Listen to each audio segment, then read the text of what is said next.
Let's be real here. Say it, dig it, and analyze it. That's Deep Story. Thanks for tuning into Deep Story. I'm MPT. So, today's topic is Lincoln the politician. Now, when you hear the word politician, doesn't it feel a little shady? Like, is this guy about to roast Lincoln? No, no, no, not at all, I promise. We're just here to tell a few stories about Lincoln and some other American presidents. You know, to explore what real world politics looks like and the tough spots people find themselves in. Now, isn't it kind of weird? Before Lincoln, the first dozen or so US presidents were all these big shot types, true legends, political elites, larger than life figures. You've got Washington, Jefferson, right? These were the Virginia plantation owning crowd. They had land, money, and accomplishments out the wazoo. They'd rock the presidency for 2 terms, then gracefully retired to their estates, soaking in nationwide admiration. They were the heads on money type of presidents, but Lincoln, oh man, by today's standards, Lincoln was the underdog of underdogs. A straight up rags to riches story. He didn't come from a fancy family. In fact, he was dirt poor. He didn't even have one of those gilded political sums. Sure, he loved politics, but let's not forget this guy couldn't win an election to save his life. Between the 1850s and 1860, the dude ran for office like it was a hobby and lost every single time. He was just a small time lawyer in Illinois, so how the heck does a guy like that pull off a victory in 1860? Let's start with the Republicans. Back then, the GOP had these political heavyweights, real titans like Seward, Chase, and Bates. These guys were the who's who of Capitol Hill. Governors, senators, ego masterminds talk about stacking the Uriah Sumi. They'd been working toward the presidency for decades. And yet, despite their clout, these guys had a fatal flaw. They couldn't lock down the critical swing states of Pennsylvania and Louisiana. These states were the keys to the kingdom, and none of them had the right magic. Enter Lincoln. His campaign team must have been running on pure caffeine and optimism because they sold him like he was the hottest ticket in town. They convinced Republican delegates that Lincoln had just enough pull in those key states to make him the safe bet. So, at the 1860 Republican Convention in Chicago, the party deliberated, hemmed, hawed, and after 3 rounds of voting, boom, Lincoln squeaked out a win. The guy wasn't even on the radar in the first round. Talk about a come from behind victory. But wait, Republicans weren't the only players in town. The Democrats were a hot mess that year. Their top contender was Stephen Douglas, the so called Little Giant. And when I say little, I mean it. This guy was shorter than Napoleon, but his political clout, huge. He'd gone toe to toe with Lincoln in the legendary Lincoln Douglas debates. Now, Douglas wasn't your classic Southern Democrat pro slavery type. Oh no, his big idea was that each state should decide for itself whether to allow slavery. Not exactly an abolitionist dream, but also not a slaveholder's manifesto. And here's the kicker: Douglas couldn't get along with the hardcore Southern Democrats. They wanted full throttle slavery, no compromises. So what happened? The Democrats imploded, split right down the middle like a poorly baked pie. Meanwhile, the Republicans were humming along in perfect harmony. So you tell me, who do you think came out on top? Yeah, it wasn't rocket science. The Republicans walked away with the win, and Lincoln, well, the rest is history. Let's talk about the 1860 election for a second, because man, was it weird. Lincoln won, but here's the kicker: he only got 30% of the popular vote. 30%. But if you know anything about the Electoral College, you'll get why he still walked away with the win. See, in the US, it's all about winner takes all by state. Doesn't matter if you scrape by with just one more vote than the other guy, boom, you get all the state's electoral votes. So Lincoln lost the South completely, didn't win a single electoral vote there, but dominated where it counted. Now, here's the thing: Lincoln wasn't just weak politically because of the election results. He was a weak president by every measure. Look at the guys before him: Buchanan, Quincy Adams, Monroe. These were polished, elite statesmen. Lincoln, he was a political outsider, a common man, a grassroots guy. His family was poor. His dad, the quintessential American pioneer, moving from Kentucky to Louisiana to Illinois, building houses, clearing land, farming from scratch. Young Lincoln grew up doing hard, back-breaking work. He was every bit the frontier kid. And yet, when democracy matured in America, who had the power? The voters, the everyday people. Lincoln knew this better than anyone. There's this story about Lincoln's son telling him, Dad, you've got to stop splitting logs. It's embarrassing. All these other candidates are polished politicians, and here you are with a pile of wood." But Lincoln wouldn't budge. "Let it be," he said. "Those logs stay right where they are." Why? Because he understood the optics. He was the first candidate to win by leaning into his identity as a regular guy, a man of the people. By the time Lincoln ran in 1860, the American political landscape had started shifting. Traditional statesman strategies weren't cutting it anymore. People didn't want lofty ideals shouted down at them. They wanted someone who felt like one of their own. That's how Lincoln, a poor, self-made man with a knack for spinning his humble beginnings into political gold, pulled off a win. And it's not just Lincoln. You see echoes of this in modern elections like George W. Bush versus Al Gore. He was the polished intellectual, Clinton's VP, as sharp as a tack, and yet he lost. Why? Well, someone asked this sweet old lady why she voted for Bush. Her answer?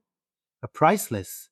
"Oh, honey," she said, "Bush just feels like that nice young man who pumps gas down at the station. I see him everywhere.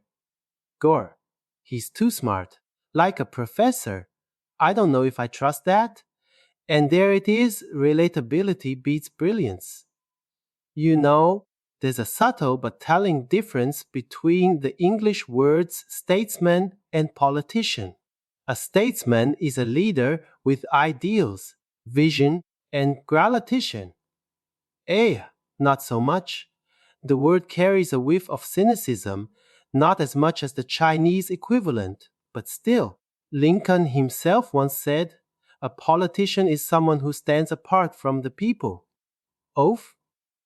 That's heavy. It means a politician isn't driven by ideals or principles, they're laser focused on climbing the power ladder. If you've ever watched House of Cards, you know exactly what this kind of politician looks like. Manipulative, cunning, power hungry, every move calculated for personal gain. Now, don't get me wrong, Lincoln wasn't that kind of politician, but you can't deny he operated within that framework. He wasn't a lofty, idealistic statesman waving a banner and rallying the masses. No, he was a strategist, a pragmatist, someone who understood the messy game of politics and played it well. That's why you don't see Lincoln embodying the Hollywood archetype of a bold, charismatic leader. There's no "let's charge the hill" energy. Instead, Lincoln's leadership was quieter, subtler, and yes, more complicated. It wasn't about dominating the room. It was about understanding the game, working the angles, and against all odds, coming out on top. And that's why we still talk about him. Let's talk about Lincoln's physical presence for a moment. The guy was huge. Nearly 6'3" back then. That was like being a walking skyscraper. He moved like a human pile driver, and yet his personality, completely gentle. One of his most famous quotes, "I have no malice toward anyone." And he meant it. In real life, Lincoln had this uncanny ability to win people over with kindness, humor, and a certain charm you just couldn't say no to. And here's the thing about politicians like Lincoln, they've got this magical skill for rallying people. In 1860, when the Republican National Convention took over Chicago, who was running the ground game for Lincoln? Just a bunch of his buddies. But not just any buddies, these were the artsy, witty types, not your run of the mill drinking Pauls. They fought tooth and nail for Lincoln, despite not being super close to him. Who were they? Mostly small town lawyers from Illinois, people he met during his legal career. Why would these folks go all in for him? A simple. Lincoln was the ultimate storyteller. Funny, approachable, and endlessly charismatic. He had this way of making everyone feel like they were part of something big. Some people just have that kid factor, you know, the type who steps into a room and suddenly everyone's leaning in, waiting for what they'll say next. Lincoln could ask you for anything, and you'd find yourself saying yes before you even realized it. This knack of his didn't stop with the convention. Lincoln pulled off one of the most jaw dropping moves in political history after he became president. Remember those big Republican powerhouses he beat? Seward, Chase Bates. These were political gladiators, if folks who spent their lives plotting paths to the presidency. Seward, for instance, was the guy in Washington. Chase, he wasn't just a politician, he had an entire family dynasty riding on his ambitions. His daughter was the belle of D.C., the most accomplished, polished woman in the capital, and her mission in life, to make her dad president. Lincoln didn't just outmaneuver these titans, he did something nobody expected. He brought them into his cabinet. That's right, Seward became Secretary of State. Chase headed the Treasury. Imagine the audacity. It's like Obama winning against Hillary Clinton and then saying, "Hey, why don't you be my Secretary of State?" Oh, wait, that actually happened. History really does repeat itself. The difference between these politician types like Lincoln and the old school statesman boils down to survival tactics. Statesmen like Washington or Jefferson, they're lighthouses, idealists standing tall, guiding everyone toward their vision. Politicians, they're in the trenches, hustling for support, building alliances, and scrapping their way up. Their power isn't handed to them, they earn it one handshake and one favor at a time. That's why their careers are all about grit, grind, and a touch of desperation. Lincoln's story wasn't just a political journey, it was a masterclass in survival. You see this difference echoed across American history. Take Lyndon B. Johnson, for example. He's like the 20th century version of Lincoln. Now compare him to Eisenhower. Eisenhower was the supreme Allied commander in World War II, a man of towering authority and unshakable prestige. Johnson. The guy started as a high school teacher. He clawed his way into Congress, starting as a secretary His entire career was a marathon of hard work and relentless ambition, and Johnson's style, pure hustle. The man had so much energy that he practically invented his own way of moving. People called it the Johnson jog. He'd literally run from meeting to meeting. And his stamina, unreal. He once gave 22 speeches in a single day. Lincoln was cut from the same cloth. Back in his early days, political speeches weren't these polished, a teleprompter affairs. They were battles. Lincoln's longest speech, 9 hours, 9 hours of nonstop persuading, debating, and pouring his soul out to a crowd. You think giving one Teddy talk is hard. Try 9 hours of that. Lincoln wasn't just convincing people, he was outworking them. See, that's the thing with Lincoln. He was all about the grind. And speaking of relentless effort, there's a great book called Master of the Senate that dives into this. It's all about how Lyndon B. Johnson navigated the cutthroat world of American politics. One classic Johnson story goes like this: one day on Capitol Hill, and Johnson spots a reporter and grabs him. Hey y'all, I've been meaning to talk to you. Come to my office, let's chat.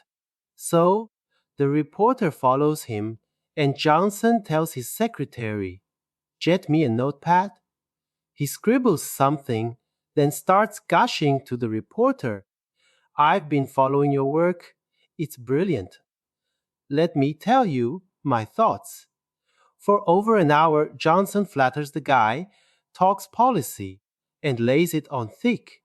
Now, here's the kicker: the reporter later finds out what was written on that notepad. You know what it said? Find out who I'm talking to right now. That's right, Johnson had no idea who the guy was. But he wasn't about to waste even an hour of downtime. He had a famous line: "Idleness exhausts me more than hard work ever could." The man just couldn't stop hustling. Lincoln was cut from the same cloth. His life was a series of calculated moves, each one aimed at getting just a little closer to his goals. Take his stance on slavery, for instance. Was Lincoln truly the unwavering abolitionist we've been taught to admire? Well, that's complicated. Back in the 1980s, Chinese historians had a whole debate about this. They dug up plenty of records showing Lincoln saying things that didn't exactly align with abolitionist ideals. These weren't made up quotes, they were things he really said, and they're well documented. So, what gives? Was Lincoln a staunch abolitionist or not? The answer is that he was kind of, but not in the way we might think. There's a story that's often talked about Lincoln: how, during a trip to New Orleans, he saw a young black woman being auctioned off as a slave.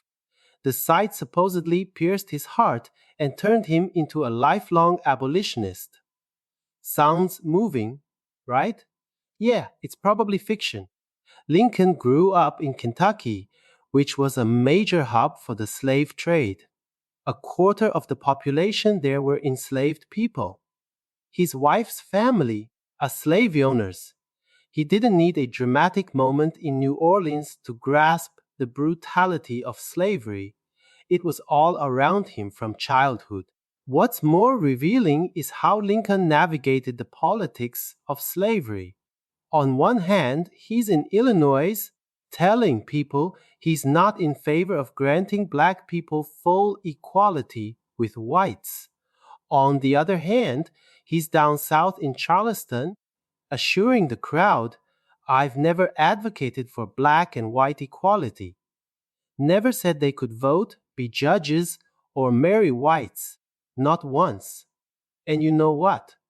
Both speeches were met with applause. So, which one was the real Lincoln?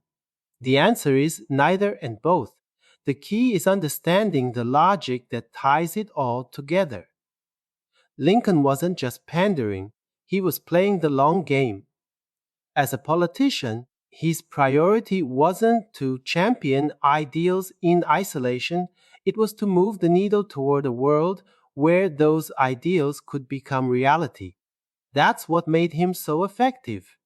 History has this striking line about Lincoln. He carefully walked just ahead of the people. When they slowed, he slowed. When they quickened, he quickened. And there you have it, the quintessential politician's approach to navigating public opinion. Lincoln wasn't a statesman yelling from the front lines, he was a strategist gauging the temperature of the crowd. One of Lincoln's most famous quotes came during the Civil War when a journalist asked about his stance on abolition. He said, "My paramount objective is to save the Union, not either to save or destroy slavery. If I could save the Union without freeing any slave, I would do it. If I could save it by freeing all the slaves, I would do it. And if I could save it by freeing some and leaving others alone, I would also do that." See, he wasn't guided by moral absolutism, he was laser focused on one goal: preserving the Union. Fast forward to Franklin D. Roosevelt, and you see a similar pragmatism.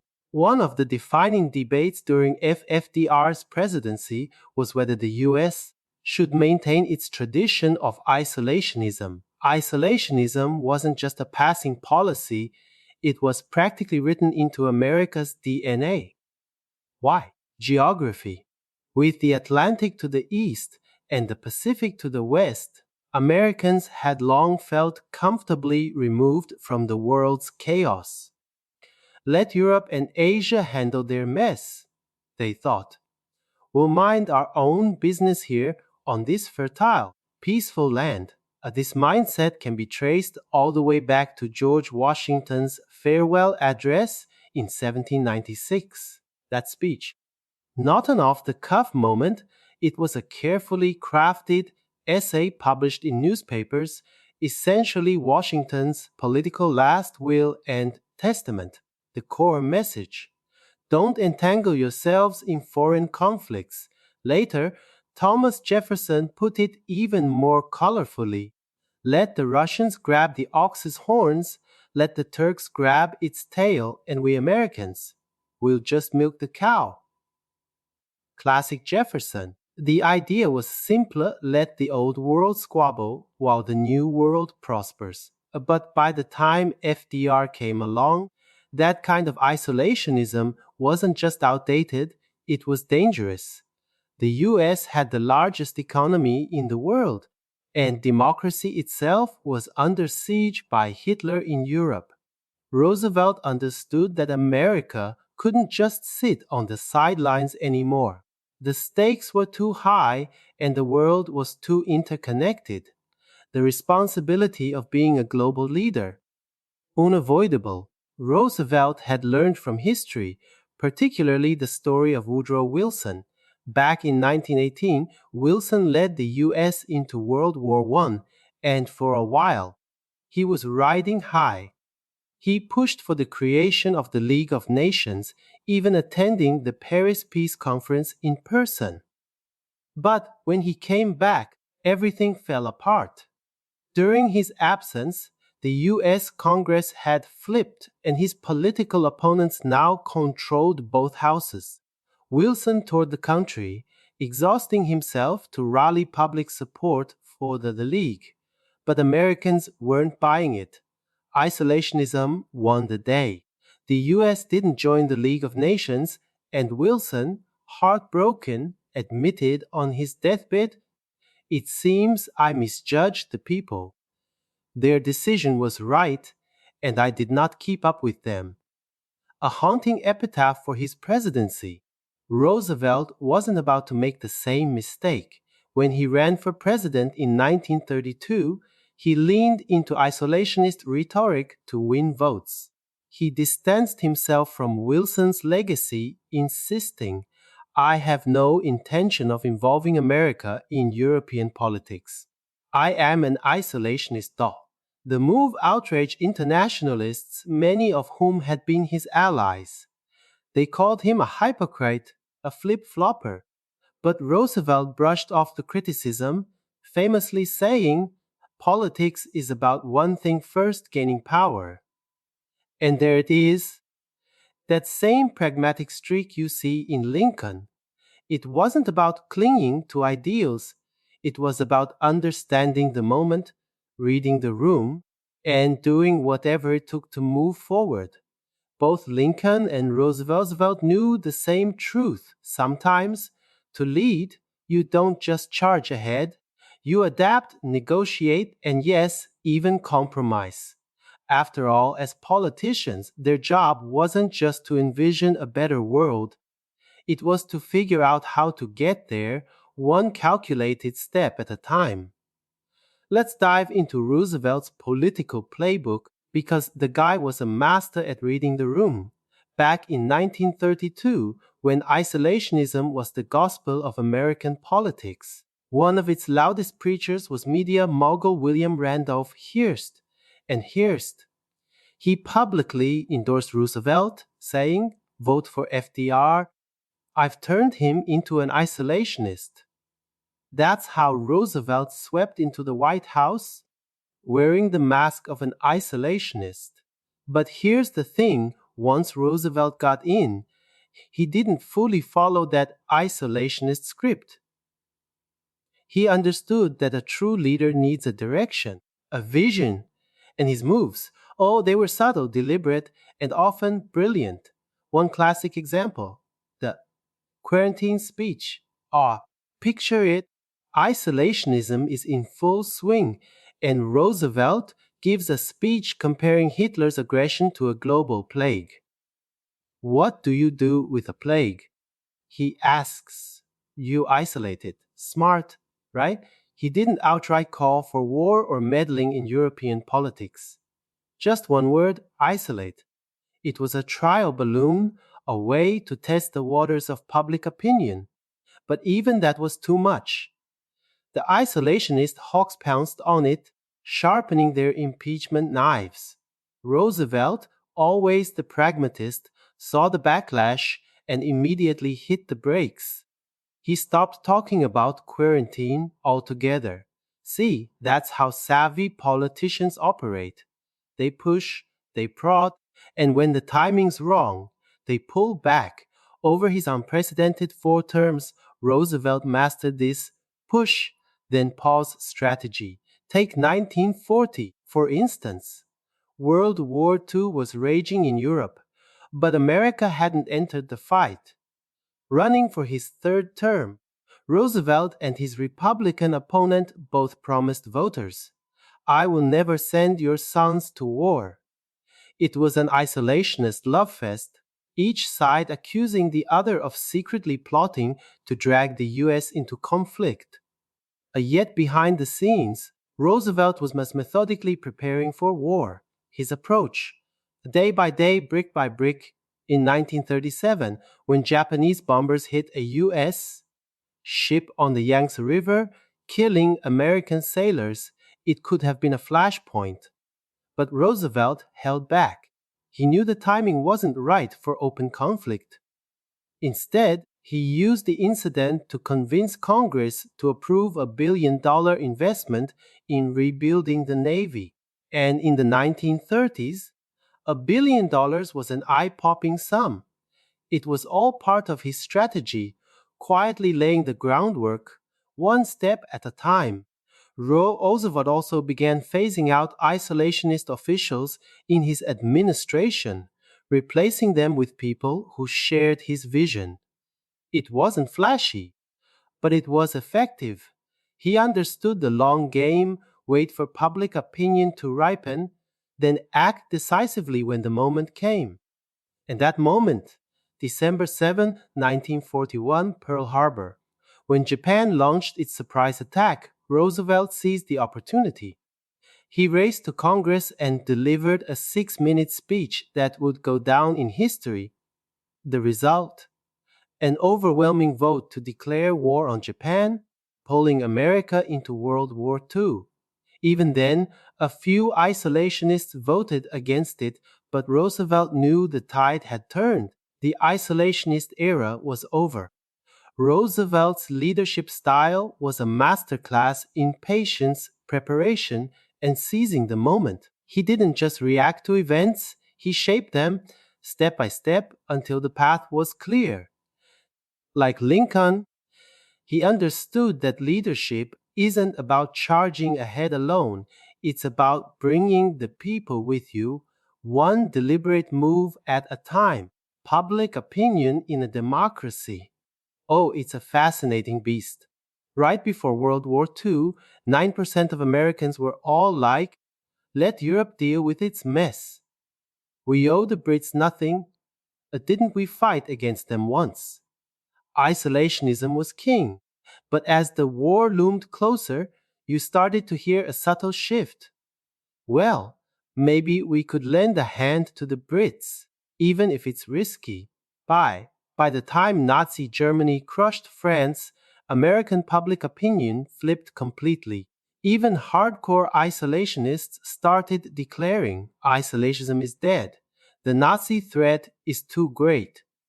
What does this tell us? It shows that public opinion is never static. It ebbs and flows, shaped by events and emotions. But Roosevelt, he didn't just ride the waves, he carefully charted his course through them.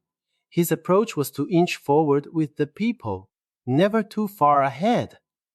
He once said, with both wisdom and wariness, the most terrifying thing in politics is to move ahead only to turn around and find no one behind you.